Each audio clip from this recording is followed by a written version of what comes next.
Hi, everybody. Welcome to Molecular Genetics. I'm Mark Lubkowitz. I'm a professor at St. Michael's College, and I'm really making this video for my students, but I thought since I'm making videos anyway, I might as well just cast them out there into the void and, well, just do it.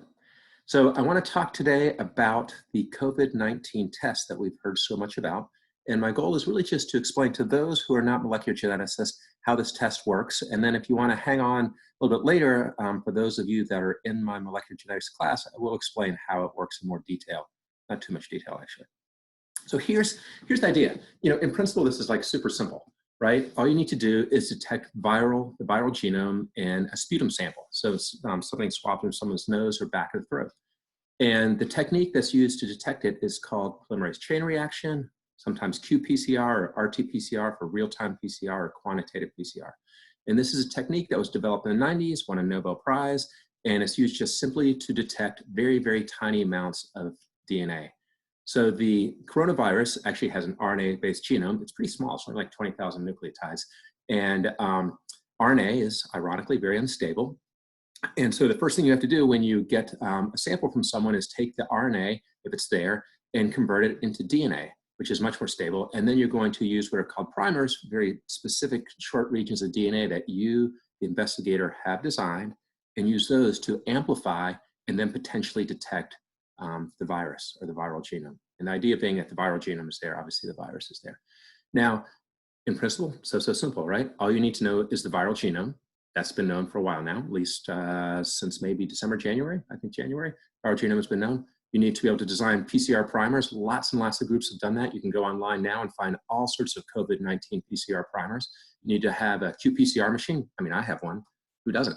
If you have to have one thing for the apocalypse, you want a qPCR machine. You need your qPCR machine. You need to be able to get reagents, and they all have to be working. Then, and then you have to have the technical expertise to be able to do the reactions, and then you need lots and lots of controls. And here's why. And this is the big piece. You're trying to detect individual molecules. I mean, let me say that again. You're trying to detect individual molecules. So PCR is unbelievably sensitive. Theoretically, you should be able to detect a single molecule in a sample. In actuality, that might not be true, but theoretically, you should be able to. That means that any chance of contamination will give you a false positive. False positives are bad because you'll be telling someone that they have the disease when they do not. That'll obviously change their behavior. It'll give them some stress. And then probably even worse, they will eventually think that they have gone through it. It wasn't that bad. And then they'll go out and re-expose themselves, and then they'll get it for real. I think probably the more dangerous thing that can happen is false negatives. So what if your reactions aren't detecting the viral genome? In which case, you're going to be telling people that have the disease or are carrying the virus that they do not have it. And as a result, they are, well, probably more likely to spread it. So what can go wrong? A couple things can go wrong, or what makes it difficult, not what can go wrong. So what makes it difficult is, okay, you have to have the conditions exactly correct. You have to have your controls. You need to have a positive and negative control. The positive control is actually SARS, the SARS genome. And so if you can't detect that, you shouldn't be able to detect COVID-19 either. And then you need to be able to have as close to zero as you can get for false positives and false negatives, with really an emphasis on false negatives.